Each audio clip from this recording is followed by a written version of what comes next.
270년을 뛰어넘어 발견된 18세기 고지도 숨겨진 비밀이 밝혀진 순간 역사는 뒤집어졌다. 한 장의 지도가 한국과 프랑스를 잇는 운명의 고리가 될 줄 아무도 상상하지 못했습니다. 역사의 한 조각이 전 세계를 충격에 빠뜨린 사건. 왜 일본은 이 지도를 은폐하려 했을까요? 비밀스러운 서고에서 발견된 단서들, 그리고 할아버지의 마지막 유언. 지도를 지켜라. 270년의 세월을 넘어 역사가 다시 쓰이기까지 오늘 여러분께 그 숨겨진 이야기를 들려드리겠습니다. 안녕하세요. 오늘은 여러분을 한국과 프랑스를 잇는 놀라운 여정으로 안내하려 합니다. 과연 한 장의 고지도에 담긴 진실은 무엇이었을까요? 끝까지 함께해 주세요. 구독과 좋아요는 진실을 밝히는데 큰 힘이 됩니다. 이 모든 이야기는 18세기 동아시아의 해양 지도를 복원하던 그날로부터 시작됐습니다. 평범했던 한 날이 이렇게 운명적인 전환점을 만들게 될 줄은 그때는 상상도 못했죠. 지도를 지켜야 한다던 할아버지의 마지막 말, 도대체 그 말에는 어떤 진실이 담겨 있었던 걸까요? 저는 프랑스 국립도서관의 고문서 보존 팀장 소쿠리나 르메르입니다. 파리 소르본 대학에서 고문서학 박사학위를 받았고 28살의 나이로 프랑스 국립도서관 최연소 팀장으로 임명되었죠. 사람들은 제 이력이 특별하다고 말하곤 했습니다. 외교관이었던 부모님 덕분에 여러 나라를 오가며 다양한 언어와 문화를 접해왔기 때문이었죠. 5개의 언어를 자유롭게 구사할 수 있는 것도 그 덕분이었습니다. 그러나 제 인생에 진정한 영향을 미친 사람은 따로 있었습니다. 바로 제 할아버지, 프랑스 왕실의 수로학자였던 자크 니콜라 벨렌의 7대 손이셨죠. 제가 어린 시절부터 할아버지의 서재에서 보낸 시간들은 남다른 의미를 지녔습니다. 그분은 오랜 세월 동안 동아시아 해역과 관련된 역사적 자료를 연구해 오신 분이셨어요. 할아버지는 자주 이런 말씀을 하셨습니다. 역사적 진실을 지키는 건 다음 세대의 책임이란다. 그때는 그 말이 단순히 연구자로서의 철학이라 생각했습니다. 그러나 그 의미를 깨닫게 되는 순간이 서서히 다가오고 있었죠. 2024년 10월 초 파리의 생강변에는 가을비가 쌀쌀하게 내리고 있었습니다. 국립도서관 2층 보존실에 있는 저는 18세기 동아시아 해역을 그린 고지도의 복원 작업을 맡고 있었죠. 이 지도는 벨렉이라는 이름으로 불리며 오랜 시간 동안 서고 깊숙이 잠들어 있던 희귀한 문서 중 하나였습니다. 첨단 복원 시설이 갖춰진 보존실 안에서 미세한 붓질 하나하나에 신경을 곤두세우며 작업에 몰두하고 있던 그때 지도의 한쪽 구석에서 뭔가 이상한 점이 눈에 띄었습니다. 아주 희미한 잉크 자국이 보였죠. 자세히 들여다보니 뜻밖에도 디코리아, 즉 한국해라는 표기가 또렷하게 남아 있었습니다. 순간 저는 소름이 돋았습니다. 왜 18세기 프랑스의 해양 지도에 한국해라는 표기가 있었을까요? 호기심이 가득 차서 지도의 나머지 부분들을 세밀히 살펴보았습니다. 그러자 지도의 여러 곳에서 암호처럼 흩어져 있는 작은 메모들이 보이기 시작했어요. 마치 누군가 의도적으로 정보를 감추려 했던 것처럼 느껴졌죠. 그때였습니다. 무거운 청동 손잡이가 돌아가는 소리가 들리더니 보존실의 오크 문이 천천히 열렸습니다. 들어온 사람은 듀플레시스 관장님이셨어요. 평소 귀족처럼 여유로운 걸음걸이를 자랑하던 그분이었는데 오늘은 달랐습니다. 걸음이 빨랐고 다림질이 완벽했던 정장 재킷의 주름마저 흐트러져 있었죠. 르메르 팀장, 잠시 이야기 좀 나눌 수 있을까요? 관장님의 목소리는 평소와 달리 무거웠습니다. 그는 지도에 고정된 시선을 떼지 않은 채 한숨을 내쉬며 말을 이었어요. 이 지도 위험할 수 있습니다. 누군가가 이 지도를 노리고 있어요. 특히 동아시아 영유권 문제와 관련된 지도들은 일본 측에서 민감하게 반응하곤 합니다. 그들은 독도나 동해 표기가 명확히 된 자료들을 은폐하거나 파기하려는 시도를 해왔어요. 그 순간 저는 할아버지의 얼굴이 떠올랐습니다. 동아시아 해역 연구에 평생을 바치셨던 그분은 항상 지도를 지키라고 말씀하셨죠. 단순한 연구가 아니라 그 지도를 둘러싼 무언가가 있었던 걸까요? 관장님과의 대화를 마치고 잠시 혼란에 빠져 있던 그때 제 휴대폰이 요란하게 울렸습니다. 화면에 떠오른 이름은 할아버지의 주치의였습니다. 저는 불안한 마음으로 전화를 받았어요. 르메르 양, 심각한 소식입니다. 할아버지께서 서재에서 심근경색으로 쓰러지셨습니다. 충격에 휩싸인 채 저는 급히 아파트로 달려갔습니다. 익숙한 거리를 걸으면서도 모든 것이 낯설게 느껴졌어요. 가을비는 조용히 내리고 있었고 거리의 나무들은 바람에 떨고 있었죠. 현관문을 열고 들어서자 서재에서 익숙한 커피 향이 은은하게 퍼졌습니다. 할아버지는 여전히 그곳에 계신 것만 같았어요. 하지만 서재의 낡은 가죽 안락의자는 텅 비어 있었습니다. 책상 위에는 그분이 마지막까지 읽고 계셨던 책이 펼쳐져 있었고 옆에는 아직 식지 않은 커피잔이 놓여 있었죠. 병원으로 실려가시기 직전 할아버지는 마지막으로 저에게 이렇게 말씀하셨다고 합니다. 지도를 지켜라. 그때는 그 말의 무게를 이해하지 못했습니다. 하지만 이제 모든 조각이 맞춰지기 시작했어요. 제가 맡은 지도, 할아버지의 연구, 그리고 지도를 노리는 세력들까지. 그 후 며칠 동안 마치 시간의 흐름이 뒤틀린 듯한 나날이 계속됐습니다. 지도를 둘러싼 사건들은 점점 더 기이한 방향으로 흘러가고 있었죠. 할아버지의 장례식을 마치고 집으로 돌아온 저는 그분의 서재를 정리하던 중 깊숙한 서랍 안에서 낡은 오크색 봉투 하나를 발견했습니다. 봉투 안에는 암호처럼 빼곡하게 적힌 편지들이 들어있었고 그중 이앙레라는 이름이 유난히 자주 등장했어요. 왠지 모르게 그 이름을 볼 때마다 가슴 한구석이 서늘하게 저릿한 느낌이 들었습니다. 할아버지께서 이앙레라는 인물과 관련해 평생을 바쳐 연구해 오셨던 걸까요? 그러나 더 깊이 탐색할 시간도 없이 새로운 사건이 터졌습니다. 도서관 보안팀에서 다급한 연락이 온 겁니다. 전날 밤 보존실 주변을 서성이던 한 남자가 CCTV에 포착됐다는 거였어요. 검은 정장을 입고 마스크와 선글라스로 얼굴을 가린 동양 남성이었습니다. 그는 보존실 문을 열려고 시도했지만 실패하고 사라졌다고 했죠. 이게 단순한 우연일 리가 없어요. 지도에 대한 정보를 누군가가 외부로 흘린 걸까요?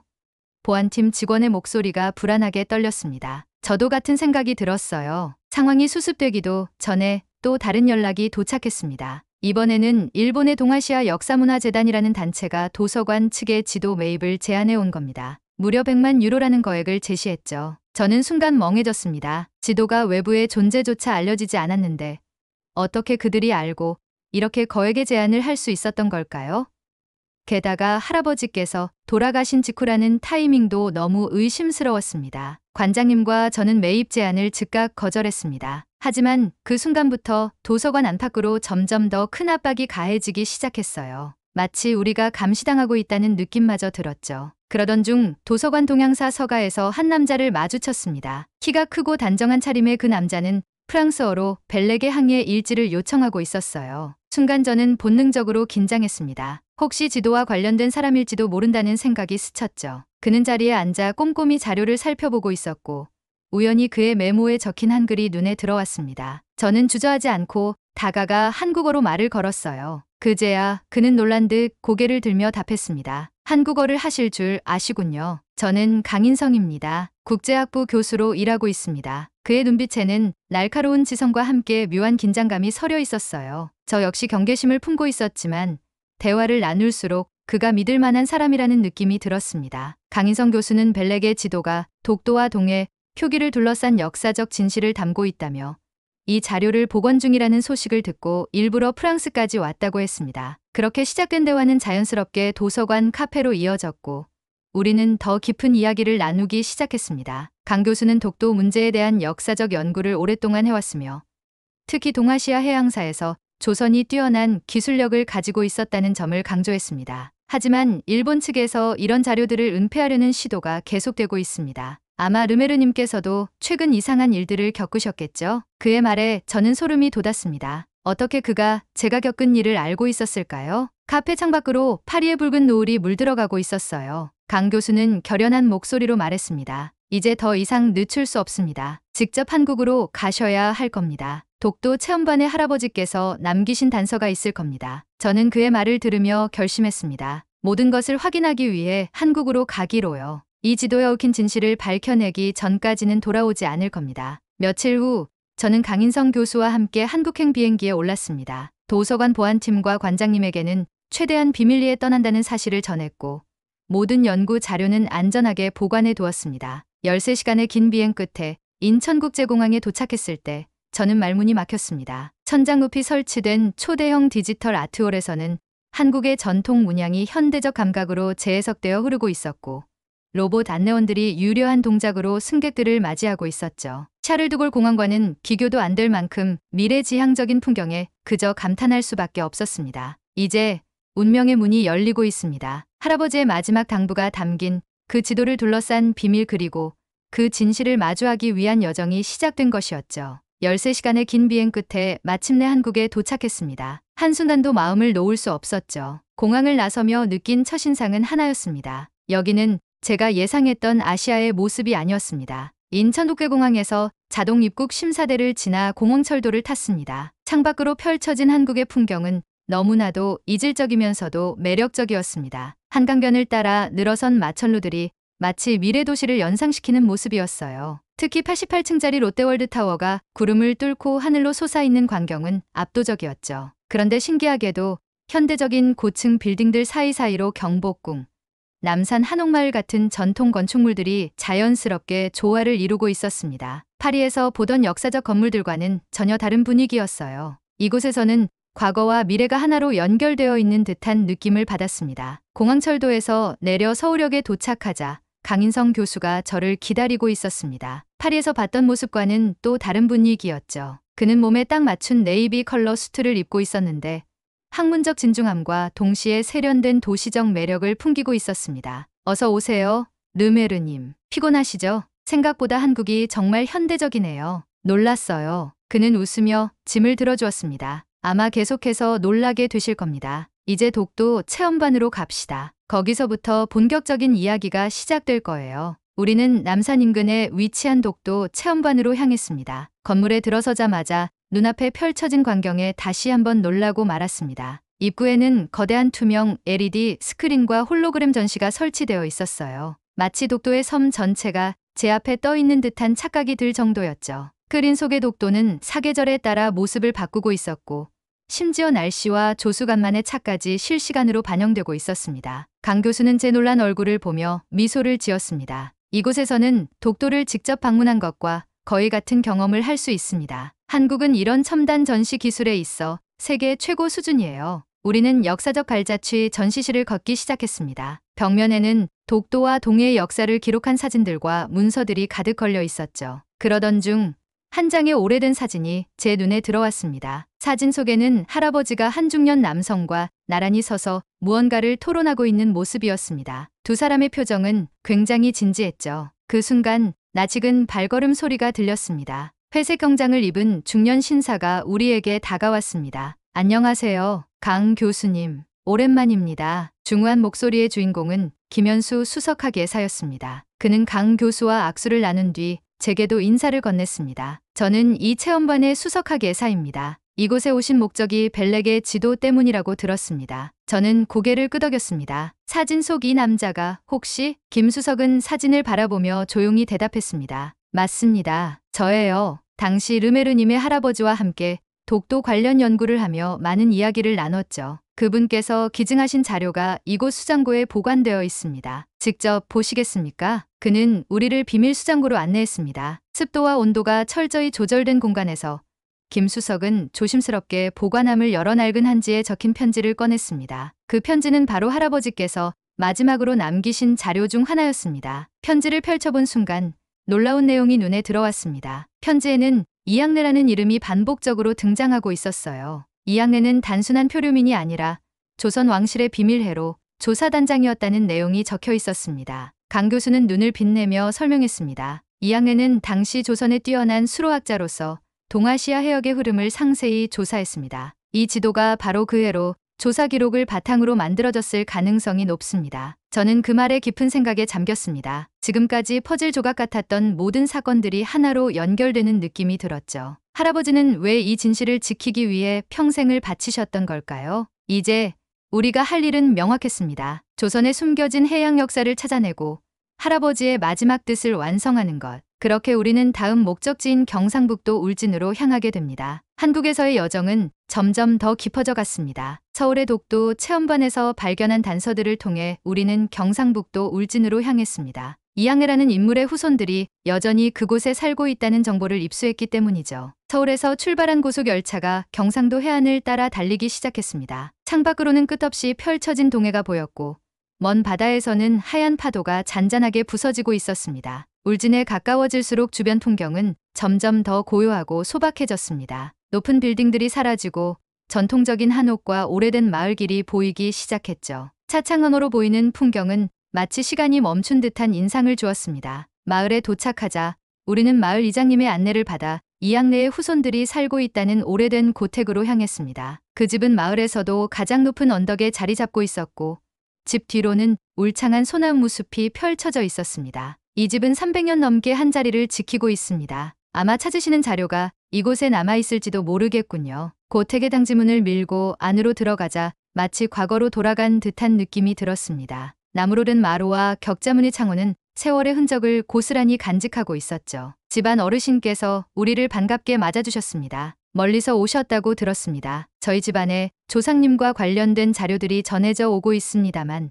그 의미는 저희도 정확히 알지 못합니다. 함께 보시겠어요? 어르신의 안내를 따라 집 안 깊숙한 곳으로 들어가자 고서와 문서들이 가지런히 정리된 장서 장수 공간이 나타났습니다. 한쪽 구석에 놓인 낡은 서류 가방을 열어보니 그 안에 놀라운 내용이 담겨 있었습니다. 가방 안에는 조선의 수학자들이 작성한 해류, 지도가 들어 있었습니다. 지도는 믿기 힘들 정도로 정교했고 동해의 해류 흐름이 세세하게 기록되어 있었죠. 강인성 교수는 지도를 한참 동안 바라보다가 저를 보며 말했습니다. 이건 정말 놀랍습니다. 이 해류 지도는 과학기술로 측정한 현재의 해류 흐름과 거의 일치합니다. 조선이 이미 300년 전부터 이런 기술을 보유하고 있었다니요. 지도에는 해류의 속도를 측정하기 위해 사용된 조류 관측 장치와 관련된 설명도 적혀 있었습니다. 조선의 수로학자들은 해류의 색깔 변화, 염도, 조수간만의 차까지 꼼꼼히 기록하며 음력 날짜에 따라 조류 변화를 예측하는 독창적인 수식을 개발했죠. 우리는 발견한 자료들에 흠뻑 빠져 있었지만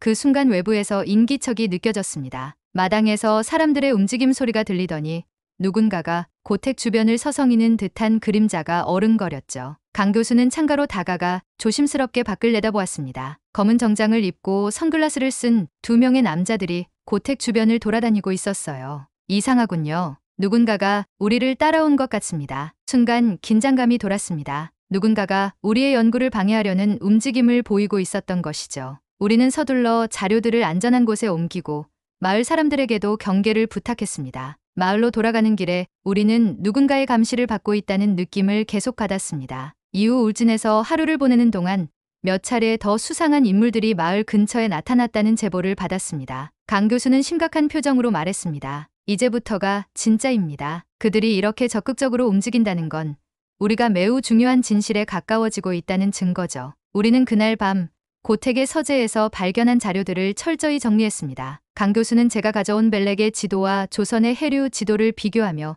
의미심장한 미소를 지었습니다. 르메르님, 이 지도가 단순한 역사의 조각이 아니라는 것이 점점 분명해지고 있습니다. 이제 우리가 밝혀야 할 것은 이 모든 기록들이 어떤 경로로 서양에 전달되었는지입니다. 그날 밤 저는 깊은 잠을 이루지 못했습니다. 마치 할아버지께서 저를 지켜보고 계신 것만 같았죠. 그리고 그분의 목소리가 다시 들려오는 듯했습니다. 지도를 지켜라. 이제 그 의미가 서서히 명확해지고 있었습니다. 울진에서 발견한 자료들은 우리의 의심을 확신으로 바꾸어 주었습니다. 하지만 그만큼 위험도 커져갔습니다. 누군가가 끊임없이 우리를 감시하고 방해하려 하고 있었죠. 우리는 점점 더 복잡한 음모의 한가운데로 빨려 들어가고 있었습니다. 울진에서의 여정을 마치고 서울로 돌아온 우리는 즉시 추가적인 연구와 발표 준비에 돌입했습니다. 벨렉의 지도와 조선의 해양기술 기록은 역사적으로도 매우 중요한 자료였기 때문에 프랑스 해양역사학회에서 이를 발표하기로 예정되어 있었죠. 그러나 예상치 못한 소식이 전해졌습니다. 프랑스 학회 주최 측이 갑작스럽게 세미나를 무기한 연기하겠다는 통보를 한 겁니다. 그 이유는 단순히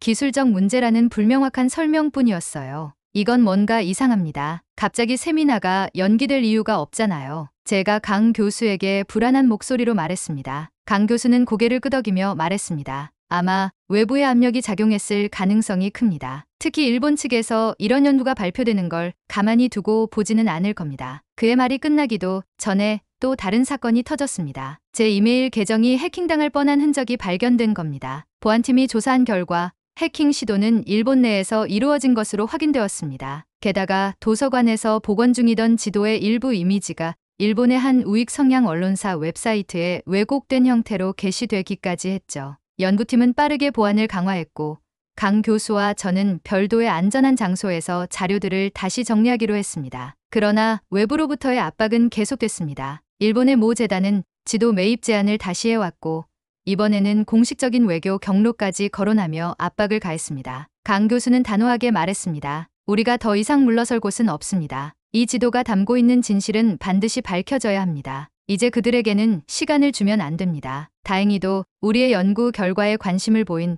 국제학계가 하나둘씩 지원 의사를 밝혀왔습니다. 특히 영국, 미국, 그리고 한국의 여러 대학에서 이번 발표에 적극적인 협력을 약속했습니다. 한국에서는 독도 체험반 측에서 우리에게 특별히 전시 공간과 발표 장소를 제공하겠다고 했죠. 우리는 양국에서 동시다발적인 발표를 계획했습니다. 강 교수는 서울에서, 저는 프랑스 동양학회에서 각각 발표를 진행하기로 했어요. 이 계획은 일본 측의 방해를 분산시키기 위한 전략이기도 했습니다. 발표 준비가 한창이던 어느 날, 저는 프랑스에서 두 명의 낯익은 인물을 만나게 되었습니다. 바로 사촌 피에로와 루이스였죠. 그들은 평소와 달리 심각한 표정으로 찾아왔습니다. 르메르, 우리는 할아버지의 부탁을 받은 적이 있다. 피에르는 조용히 말했습니다. 할아버지의 부탁?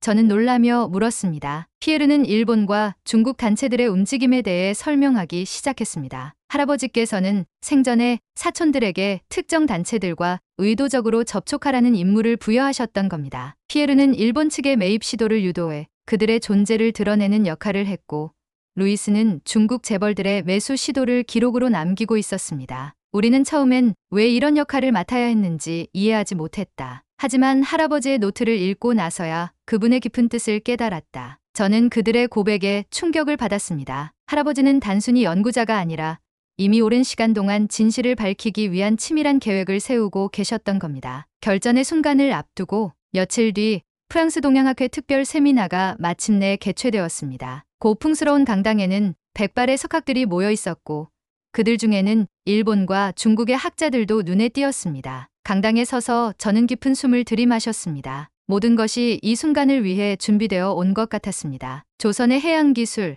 벨렉의 지도, 이양래의 조사 기록, 그동안의 퍼즐들이 하나로 맞춰지는 순간이었죠. 지금부터 우리는 18세기 동아시아 해양사의 숨겨진 진실을 밝혀내고자 합니다. 제 목소리가 강당에 울려 퍼졌습니다. 마침내 우리가 준비해 온 모든 자료들이 공개될 순간이 다가왔습니다. 그러나 진실이 드러나는 것을 두려워하는 세력들은 마지막까지도 저항하고 있었죠. 전 세계 학자들과 언론이 주목하는 가운데 우리는 결코 물러설 수 없었습니다. 프랑스 동양학회 특별 세미나가 열리는 날 아침, 저는 한층 더 무거운 긴장감을 느꼈습니다. 강당은 19세기 양식의 웅장한 건축물로 거대한 샹들리에가 천장에서 빛나고 있었죠. 프랑스, 영국, 미국, 일본, 그리고 한국의 학자들이 모두 자리를 잡고 있었습니다. 학회장 밖에는 수많은 기자들이 대기하고 있었고, 발표가 시작되기 전부터 이미 분위기가 뜨겁게 달아오르고 있었습니다. 오늘 이 발표는 단순한 역사적 발견을 넘어 새로운 해양사의 장을 여는 중요한 사건이 될 것입니다. 사회자가 발표 서두를 열며 강당이 조용해졌습니다. 모든 시선이 저에게 집중되었죠. 저는 천천히 발표 자료들을 하나씩 공개하기 시작했습니다. 첫 번째로 소개한 자료는 조선의 해류 지도였습니다. 벨렉의 지도와 함께 화면에 띄운 조선의 해류 지도는 당시 유럽에서는 상상조차 하지 못한 수준의 과학적 정밀성을 보여주고 있었습니다. 여기 보시다시피 조선은 이미 18세기 초에 해류의 흐름을 측정하는 독창적인 기술을 개발했습니다. 이 지도는 해류의 속도, 염도, 조수간만의 차를 모두 기록하고 있으며 유럽보다 50년이나 앞선 해양 기술을 담고 있습니다. 학자들 사이에서 웅성거림이 시작되었습니다. 일부 일본 측 학자들은 당황한 표정을 감추지 못했죠. 제가 벨렉의 지도에 나타난 디코리아 표기를 강조하며 동해와 독도를 조선의 영토로 명확히 표시한 점을 설명하자 회의장은 긴장감으로 가득 찼습니다. 이 지도는 단순한 지도가 아닙니다. 1750년에 제작된 이 지도는 당시 프랑스 왕립해군이 조선의 해양 기술을 참고하여 제작한 것으로 독도와 동해를 조선의 영토로 명확히 기록하고 있습니다. 한 일본 학자가 손을 들고 질문을 던졌습니다. 이 자료들이 진실이라는 걸 어떻게 입증할 수 있습니까? 혹시 조작된 것이 아닙니까? 그 순간 강인성 교수가 영상회의 연결을 통해 서울에서 등장했습니다. 그는 독도 체험반에서 우리와 함께 준비한 연구 자료들을 추가로 공개하기 시작했습니다. 저는 지금 독도 체험반에 있습니다. 이곳에서는 조선의 해양 기술을 직접 확인할 수 있는 다양한 사료들이 보관되어 있습니다. 르메르님이 설명한 자료들은 모두 검증된 사료들로 여기 체험반에 전시된 자료들과도 일치합니다. 그의 설명은 매우 차분하면서도 단호했습니다. 서울 현장의 화면이 독도 체험관 내부를 보여주자 청중들은 또 한 번 놀라움에 빠졌습니다. 이어서 강 교수는 이양래가 남긴 조선 왕실의 비밀회로 조사 기록을 상세히 설명했습니다. 그 기록에는 조선이 동해 해역을 어떻게 관리하고 있었는지가 명확히 드러나 있었습니다. 여기 보시는 이 문서는 조선의 수로학자인 이양래가 작성한 해양 조사 보고서입니다. 그는 조선 왕실의 명을 받아 동해 해역을 직접 조사했으며 독도와 울릉도를 조선 영토로 관리하고 있었음을 증명하고 있습니다. 그의 설명이 끝나자 청중들 사이에서 박수 소리가 터져 나왔습니다. 일본 측 학자는 더 이상 반박하지 못한 채 자리에서 고개를 숙였죠. 이제 우리는 승기를 잡고 있었습니다. 결정적 순간, 발표가 끝난 뒤 미셸 드브레 동양학회 회장이 단상에 올라왔습니다. 그는 천천히 마이크를 잡고 말했습니다. 오늘의 발표는 매우 의미심장합니다. 동아시아 해양사에 대한 새로운 관점을 열어줄 뿐만 아니라 국제사회에 역사적 진실을 알리는 중요한 역할을 할 것입니다. 그의 발언에 강당 전체가 다시 한번 박수로 가득 찼습니다. 저는 깊은 숨을 내쉬며 무대 아래로 내려왔습니다. 모든 것이 한순간에 끝난 것 같으면서도 이제야 할아버지의 마지막 뜻을 완전히 이해할 수 있을 것 같았습니다. 이제 할아버지께서 남기신 유산은 더 이상 숨겨진 비밀이 아닙니다. 우리가 이 진실을 지키고 전 세계에 알릴 수 있었다는 사실이 제겐 커다란 감동으로 다가왔습니다. 세미나가 성공적으로 마무리된 후 우리는 중요한 진실을 전 세계에 알렸습니다. 그러나 이로써 모든 일이 끝난 것은 아니었습니다. 할아버지께서 마지막까지 지키려 했던 진실, 그 무게가 이제 제 어깨 위에 남아 있었죠. 발표가 끝난 뒤 저는 무대 뒤편에서 강인성 교수와 화상 통화를 이어갔습니다. 그는 여전히 독도 체험관에 있었고 체험관의 전시실이 전 세계 언론의 주목을 받으며 더욱 활기를 띠고 있다고 했습니다. 르메르님, 여기 사람들 반응이 정말 뜨겁습니다. 일본에서 왜곡된 역사 인식을 바로잡을 중요한 계기가 될 겁니다. 그의 말에 저도 미소를 지었습니다. 이제 우리의 연구가 단순히 과거의 이야기가 아니라 오늘날에도 중요한 가치를 가진다는 것을 확신하게 되었죠. 파리로 돌아온 저는 할아버지의 서재를 다시 찾았습니다. 서재 한편에 있던 낡은 책장 속에서 발견한 또 하나의 문서. 그것은 할아버지의 마지막 연구 노트였습니다. 노트에는 이렇게 적혀 있었습니다. 진실은 단순한 역사의 기록이 아니다. 그것은 미래 세대를 위한 유산이며 반드시 전해져야 할 사명이다. 저는 노트를 손에 들고 깊은 생각에 잠겼습니다. 할아버지께서 연구하셨던 진실이 이제 제 사명이 되었다는 것을 깨달은 순간이었죠. 며칠 후 피에로와 루이스가 다시 저를 찾아왔습니다. 그들은 이번 사건을 통해 서로의 역할과 책임을 다시금 돌아보게 되었다며 그동안의 오해를 풀고 가문의 유산을 지키기 위해 협력하기로 했다고 했습니다. 르메르, 이제 우리도 당신을 돕고 싶어. 할아버지의 뜻을 지키기 위해서라면 우리도 모든 것을 걸겠어. 그들의 진심 어린 말에 저는 깊은 감동을 느꼈습니다. 가문이 하나로 뭉쳐 진실을 지키겠다고 결심한 순간이었죠. 저는 할아버지의 마지막 유산인 벨렉의 지도를 한국에 기증하기로 결심했습니다. 이 지도는 단순히 한 국가의 소유물이 아니라 역사적 진실을 밝히는데 중요한 가치를 지닌 자료였기 때문입니다. 기증을 결정한 날 파리에는 첫눈이 내리고 있었습니다. 마치 새로운 시작을 축복해주는 듯한 하얀 눈발이 생강변을 따라 흩날리고 있었죠. 저는 그 눈을 바라보며 속으로 다짐했습니다. 할아버지, 이제 저는 제 길을 걷겠습니다. 당신께서 평생 지키고자 했던 진실을 제가 이어가겠습니다. 몇 주 후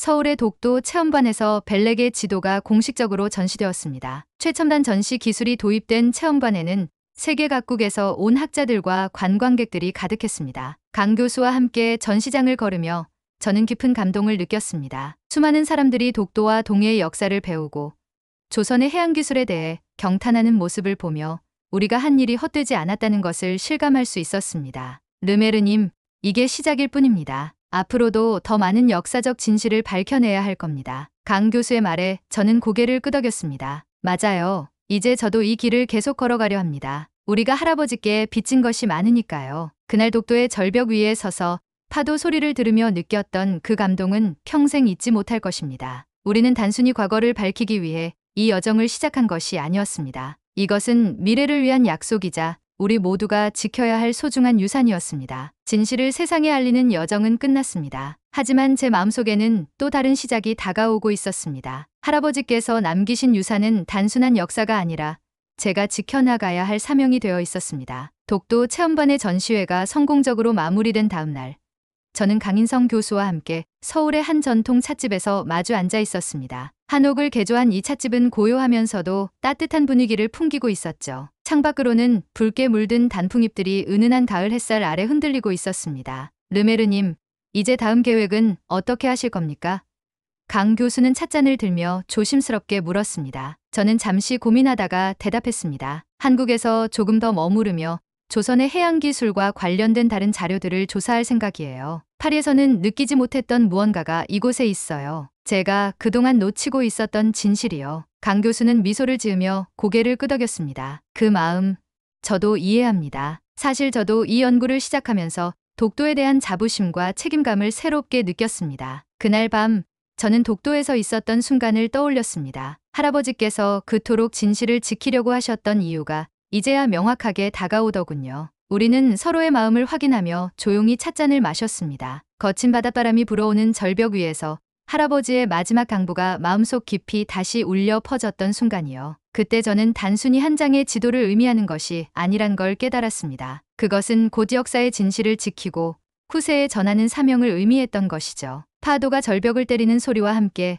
마치 할아버지의 목소리가 바람을 타고 들려오는 것 같았습니다. 며칠 후 프랑스와 한국을 포함한 여러 국가의 주요 언론들이 이번 발표와 전시회에 대한 기사를 대대적으로 다루기 시작했습니다. 특히 독도와 동해의 역사적 정당성을 강조한 연구 결과는 큰 반향을 일으켰습니다. 일본 일부 단체들이 여전히 반발하며 왜곡된 주장을 내놓기도 했지만 이제는 그들의 주장을 믿는 사람들은 줄어들고 있었죠. 국제학계에서도 조선의 해양 기술이 유럽보다 앞서 있었음을 인정하는 분위기가 확산되고 있었습니다. 전시회가 끝난 뒤 저는 강 교수와 함께 독도 체험반에 마지막으로 들렀습니다. 벨렉의 지도가 전시된 공간 앞에서 우리는 한참 동안 서서 그 지도를 바라보았습니다. 이제 이 지도가 영원히 이곳에 남게 될 겁니다. 할아버지께서 원하셨던 것도 바로 이거였겠죠. 저는 조용히 대답했습니다. 맞아요. 이 지도는 이제 더 이상 감춰지지 않을 겁니다. 앞으로 더 많은 사람들이 이곳을 방문해 우리가 발견한 진실을 직접 보게 되겠죠. 그 순간 체험반의 유리창으로 햇살이 스며들며 지도를 환하게 비추고 있었습니다. 마치 그 진실이 세상에 완전히 드러난 것을 축복하는 것 같았죠. 파리로 돌아가는 비행기를 타기 전 저는 마지막으로 창밖에 펼쳐진 서울의 야경을 바라보았습니다. 반짝이는 도시의 불빛이 마치 별처럼 빛나고 있었죠. 저는 속으로 조용히 속삭였습니다. 할아버지, 이제 저도 준비가 되었습니다. 더 많은 진실을 찾아내고 지켜나가겠습니다. 그것이 당신께서 제게 남겨주신 마지막 사명일 테니까요. 비행기가 이륙하자 저는 눈을 감고 조용히 미소를 지었습니다. 이제 새로운 여정이 저를 기다리고 있었습니다. 진실을 지키고 전하는 것. 그것은 과거를 기억하는 일일 뿐만 아니라 미래를 위한 책임이기도 했습니다. 저는 그 사명을 품고 앞으로도 계속 걸어갈 것입니다. 여러분도 언제든 진실을 마주하게 된다면 두려워하지 않고 나아가길 바랍니다. 여러분, 오늘 이야기는 여기까지입니다. 흥미롭게 들으셨나요? 오늘도 진실과 역사의 가치에 대해 생각해 볼 수 있는 시간이 되었기를 바랍니다. 구독과 좋아요 눌러주시면 더 좋은 이야기로 찾아뵙겠습니다. 감사합니다.